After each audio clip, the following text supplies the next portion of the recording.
ఒకప్పుడు పచ్చని అడవిలో అన్ని జంతువులు సుఖంగా జీవించేవి. పక్షులు పాడుతూ, జింకలు ఆడుతూ, చెట్లు ఊగుతూ ఆనందంగా ఉండేవి. ఆ అడవిలోని నేల కింద ఒక చిన్న ప్రపంచం ఉండేది. అదే చీమల రాజ్యం. ఒక పెద్ద చెట్టు కింద చిన్న రంధ్రం కనిపించేది. ఆ చిన్న రంధ్రం లోపలే వేలాది చీమల జీవితం సాగేది. అందరూ కలిసే జీవించేవి, కలిసే పనిచేసేవి. ఆ రాజ్యానికి ఒక తెలివైన దయగల రాణి చీమ ఉండేది. బంగారు రెక్కలతో, చిన్న కిరీటంతో, అందమైన చిరునవ్వుతో తెలివిగా ఆమె తన ప్రజలను స్నేహంగా పాలించేది. ప్రతి చీమ తమ పనిని ఎంతో ప్రేమతో చేసేవి. ప్రతిరోజు అవి గింజలు, ఆకులు సేకరించి నిల్వ చేసేవి. ఒక్క చీమ కూడా తమ పనిని నిర్లక్ష్యం చేసేవి కావు. ఆ రాజ్యంలో బాబు అనే చిన్న చీమ ఉండేది. అతను చాలా జ్ఞానం కలవాడు. ఎప్పుడూ ప్రశ్నలు అడుగుతూ, కొంచెం సరదాగా ఆటలాడుతూ ఉండేవాడు. కానీ ఇద్దరు మాత్రం అంత కష్టపడేవారు కాదు. ముక్కు, మున్ని అనే 2 చీమలు మాత్రం రోజంతా నీడలో పడి విశ్రాంతి తీసుకుంటూ ఉండేవి. వాటికి పని అంటే అస్సలు ఇష్టం లేదు. ఒకరోజు రాణి చీమ రాజ్యంలోని అందరినీ పిలిచి చెప్పింది, వర్షాకాలం దగ్గర పడుతోంది, ఇప్పుడే ఆహారం సేకరించాలి. కానీ ముక్కు, మున్ని మాత్రం నవ్వుతూ పట్టించుకోలేదు. ముక్కు చెబుతూ నవ్వింది, ఇప్పుడు ఎండ ఉంది రాణి, ఆహారం ఎక్కడ చూసినా దొరుకుతుంది, వర్షం వచ్చిన తర్వాత చూద్దాం అని మున్ని కూడా ఆహా అని నవ్వేసింది. కొన్ని రోజులకి ఆకాశం మబ్బులతో నిండిపోయింది. పెద్ద పెద్ద చినుకులు పడటం మొదలయ్యాయి. అడవి మొత్తం తడిచి ముద్దయిపోయింది. కానీ చీమల రాజ్యం దగ్గర పరిస్థితి భయానకంగా మారింది. వర్షపు నీరు గూడు వైపు ప్రవహించడం మొదలయ్యింది. చీమలు భయంతో పరుగులు పెడుతున్నాయి. అవి కష్టపడి సేకరించిన ఆహారం మొత్తం తడవబోతుందని వాటిలో భయం మొదలయ్యింది. అప్పుడు రాణి చీమ ధైర్యంగా బృందాన్ని ఏర్పాటు చేసింది. ఈ చీమ ఒక గింజైనా రక్షించాలి అని ఆదేశించింది. అన్ని చీమలు వెంటనే పనిచేయడం ప్రారంభించాయి.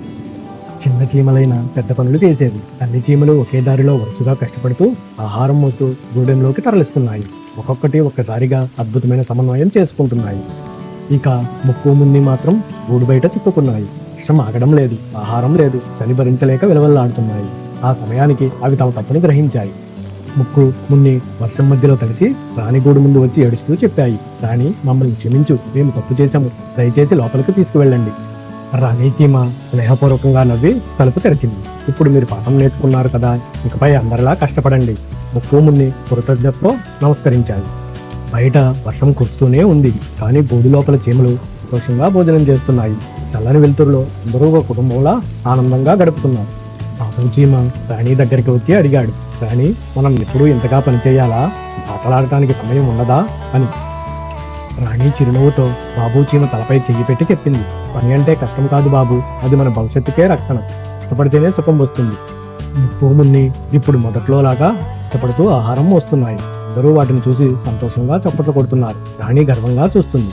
వర్షం ఆగిన తర్వాత చీమలన్నీ కలిసి కొత్త గూడు నిర్మిస్తున్నాయి. అది పెద్దది, బలమైనది మరియు అందమైనది. చీమల ఐక్యతకు అది నిదర్శనంగా నిలుస్తుంది.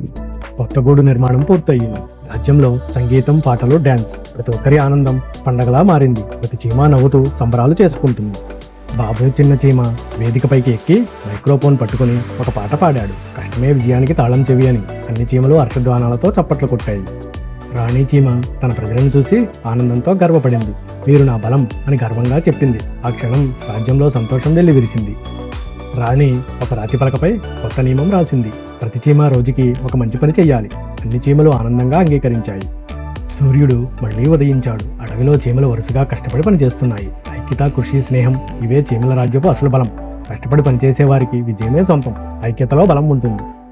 ఇలాంటి మరిన్ని వీడియోస్ కోసం please like and subscribe my channel.